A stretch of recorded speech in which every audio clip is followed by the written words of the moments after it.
Coco doing today? In this video, I am responding to the 8 pen questions that's on YouTube. Hashtag 8 pen questions, presented by @LeanneLikes and @CMonet. I want to give a shout out and a thank you to @Don'tBringMeDown70 for suggesting I do this. She saw one of my videos and she said, please, you have to check this out and do it. And then I went and I looked at a few of the videos. I looked at Chris Saenz and I looked at Karina Loves to Plan videos. And I decided to do it because it just looked like so much fun. So let's start with the questions. And I'll link everybody's names in the description in this video. So part 1, when and how did your fountain pen journey begin? I'm going to try to make a very long story short. Many years ago, my husband used to collect Mont Blancs. And I bought him a few when we first married and everything. And he went out one day for a business lunch and had his Mont Blanc. And he went to go sign the bill with it. And he left his pen. And he said, if I can't be responsible enough, I just don't want to have anything that precious anymore with me. So he put his pen collection away. Now let's speed it up, let's say 35 years. I've been married for 39. It was Christmas time, we were out about, and there was a store and I said, hey, look, there's a Mont Blanc store here. So we went and looked, and then it started. And he perused around there and stuff, and he actually bought my first Mont Blanc for me, the Marilyn Monroe Muse fountain pen. It's gorgeous. And this was back in December of 2022. I was looking at another store like across the way from where the Mont Blancs were, and they were selling Lamis.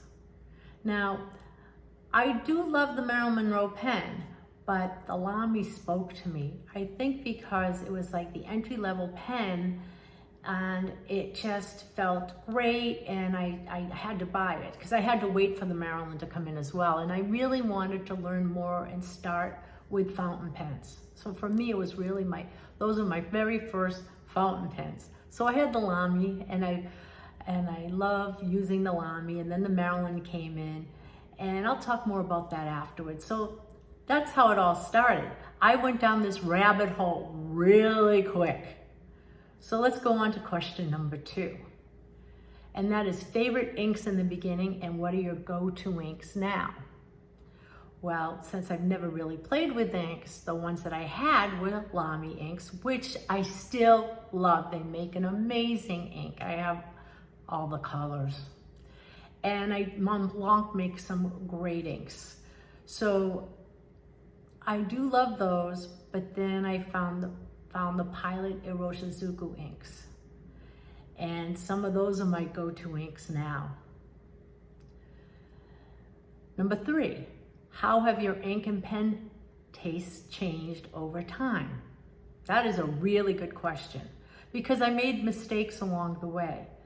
I have rheumatoid arthritis, and sometimes, my hands are just too sore, and so I noticed that thin pens don't work for me, or light pens. I kind of like bigger pens that have a thicker grip or a section and writing section, and I prefer those over some thinner ones. And I've made mistakes along the way. I bought a Sailor. I bought Every Rose Has Its Thorns, and even though it's a beautiful pen, it was just too light and too thin for me using in my hand.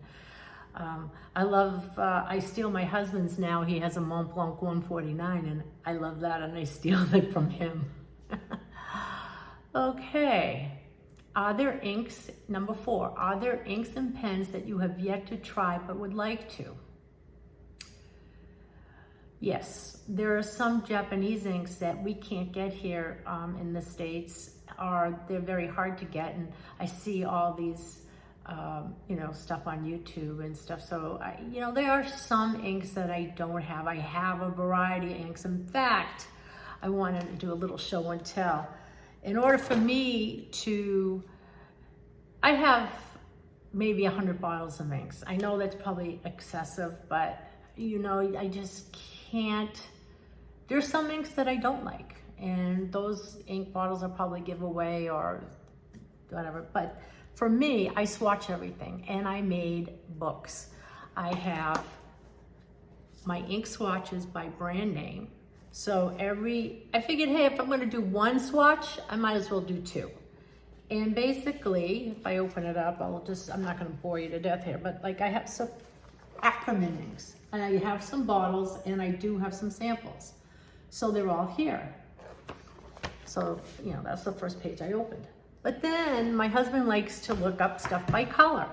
So I have ink swatches by colors. So that works, and I have all the colors laid out, you know, the pinks, the blues, the turquoise. Oh, let's see, we get the pinks. So this works for us, you know. Now, as far as pens, yes, there's plenty of pens that I still would love to try and would love to get. So I don't, you know, when they're there, and I guess in part 2, I'll go into those pens. So what is number 5? So what is your Holy Grail pen? So for our 39th wedding anniversary, a couple of weeks ago, we gifted ourselves the Holy Grail of Holy Grail, and I have it here to show. I'll probably attach a picture to this as I'm talking as well, because this is heavy. We got the Visconti Leonardo da Vinci Macchina. I'm gonna back up a little bit here. And it is just absolutely stunning. The 20-sided box. I mean, it's absolutely gorgeous. And I'll pull it out so you can see it.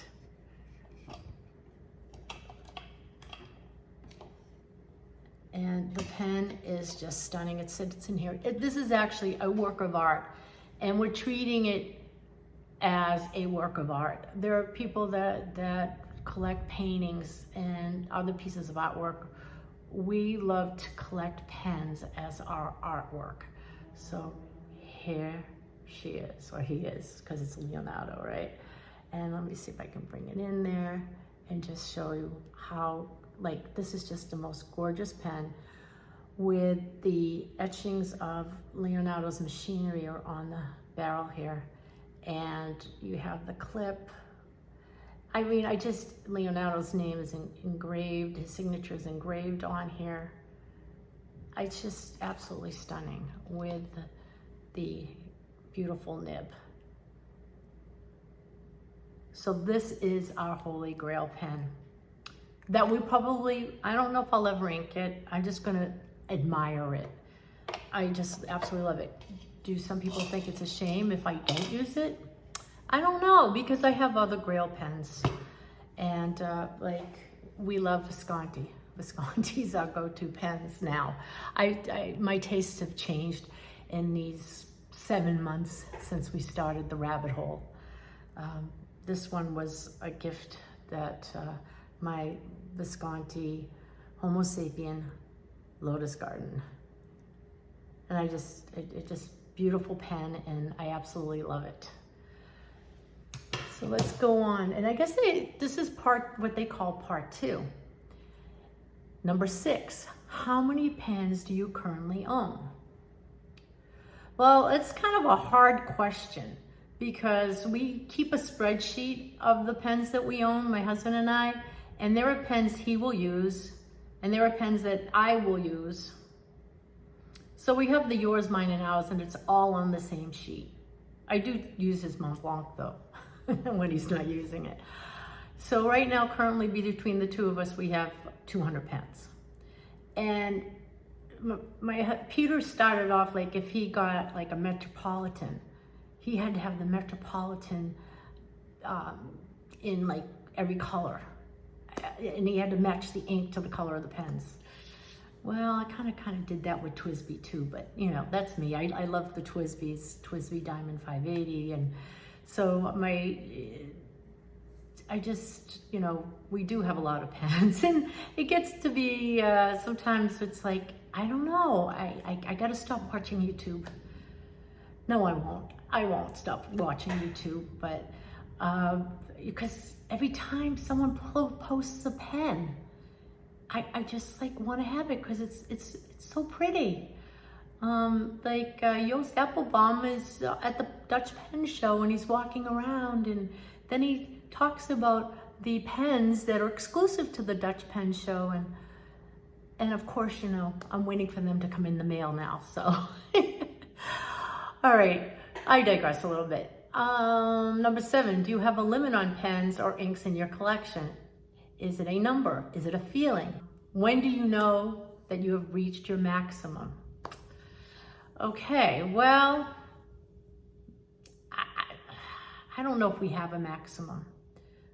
We do collect some of the pens that are absolutely stunning for display as art pieces. And right now, as I'm videotaping this, we're having a thunderstorm. I just heard thunder and I just saw a bolt of lightning. So I'm gonna just go with it because, like I said, we're doing this to have some fun, right? All right, so if you hear a loud thunder boomer, it's in the afternoon in South Florida, and we've been getting these every single day. Let's get back to the pen questions because I don't want to keep this super long.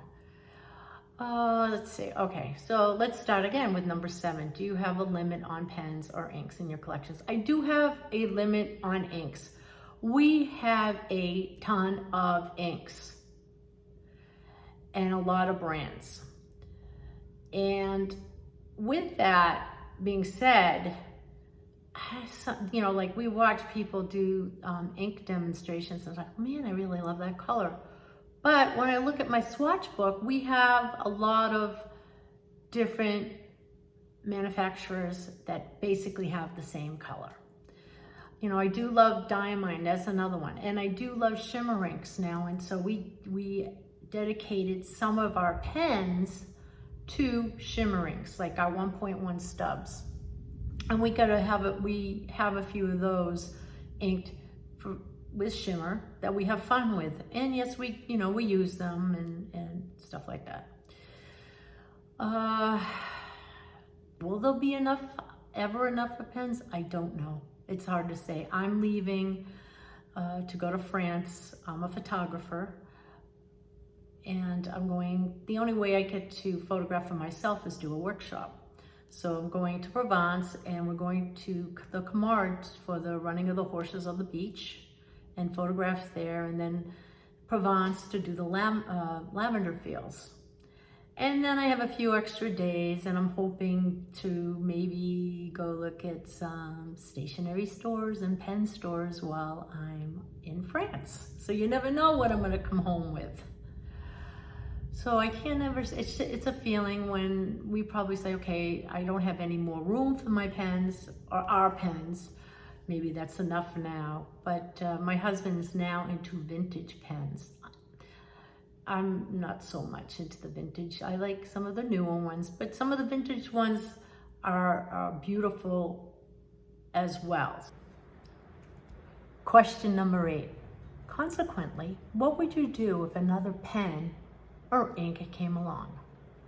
I know I said I had a lot of inks, a lot of bottles of inks. And by the way, not all my bottles are big bottles. We got a lot of the minis. They're not samples, but they're like mini bottles. So when I said I have 100, probably I do, but a lot of those are like from the Advent calendar. You know what the size of those bottles are, from the Diamine. And we have some of the Colorverse minis. So with ink, if it was an unusual bottle, I love some of the bottle shapes, and if it's not a shape that I have, I may happen to buy it. You know, the Ackerman bottles are lovely. We have some of the other bottles on display. I mean, the bottles for the Iroshizuku inks are beautiful. So I don't know about the inks. As far as pens go, I know that my husband would love to get a Conway Stewart. So that's on the list for future pens. And we do have a list of future pens. Right now we're on our Italian kick and we're collecting a lot of Italian brands. Visconti being our major pen collection with Visconti right now. But we do have one Aurora. I just got my first Delta. I have a Marlin I just got as well. So I never know. If something comes along, we'll see. You know, when you're out and about and you see something, if it speaks to me, I'm like, oh, it's so pretty. I may have to have it.